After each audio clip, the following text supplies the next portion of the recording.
Section का तीसरा उदाहरण है घातक जीन। इंग्लिश में कह देते हैं लीथल जीन। इसका दूसरा नाम है बहुप्रभावी जीन या प्लायोट्रॉपिक जीन। फ्रांसीसी वैज्ञानिक एल क्यूनॉट, वैज्ञानिक का नाम क्या है? एल क्यूनॉट। इन्होंने अपने घरेलू चूहे मस्क्यूलस, रेटस नहीं है, मस्क्यूलस पर प्रयोग किया।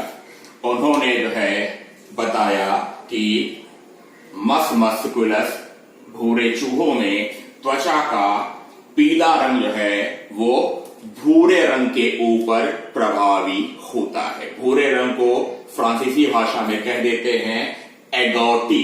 तो यहां पर इसीलिए लिख दिया गया है, इंग्लिश में ब्राउन कलर भूरा रंग है लेकिन एगोटी है।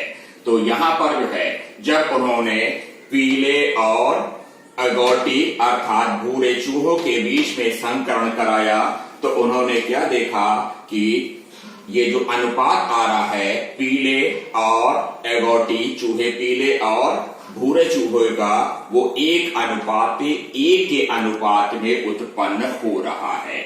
यहां पर देखिए ये जब प्रयोग किया गया तो उन्होंने क्या देखा कि प्रबल समयुग्मसी अर्थात कैपिटल वाई पीले चूहे नहीं दिखाई दे रहे हैं और इसे इस प्रयोग के माध्यम से अथवा इस रेखा चित्र के माध्यम से व्यक्त किया गया। कैपिटल येलो है, कैपिटल वाई स्मॉल वाई, एगोटी है स्मॉल वाई और कैपिटल वाई मिलकर के पीले रंग के चूहे, स्मॉल वाई है एगोटी अर्थात भूरे रंग का चूहा, कैपिटल वाई है फिर पीले रंग के चूहे और स्मॉल वाई है ये एगोटी चूहे।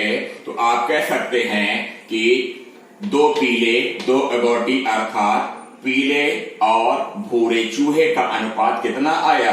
1:1 आया। इससे उन्हें संदेह हुआ कि पीले चूहे अर्थात प्रबल समयुग्मजी चूहे कहां पर हैं। तो उन्होंने दोबारा प्रयोग किया और जब दोबारा प्रयोग किया तो उन्होंने 2 पीले चूहों के बीच में संकरण प्रयोग कराया। तो यहां पर देखिए 2 पीले चूहे हैं तो यहां पर कैपिटल वाई स्मॉल वाई, यहां पर कैपिटल वाई स्मॉल वाई, वही चीज यहां पर युग्मक के रूप में दिखा दी गई है। ये भी पीले हैं, ये भी पीले हैं और इन्होंने जब कैपिटल वाई से क्रॉस कराया तो यहां पर क्या है? ये पीले रंग के चूहे उत्पन्न हुए।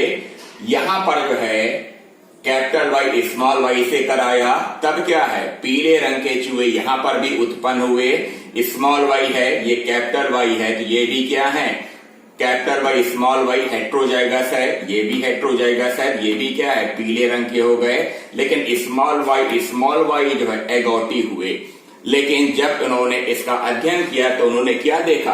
पीले और भूरे चूहे का अनुपात कितना था? 2:1 आया। तब उन्होंने क्या किया कि पीले चूहे की मादाओं के भ्रूण का उन्होंने शव विच्छेदन अर्थात पोस्टमार्टम किया।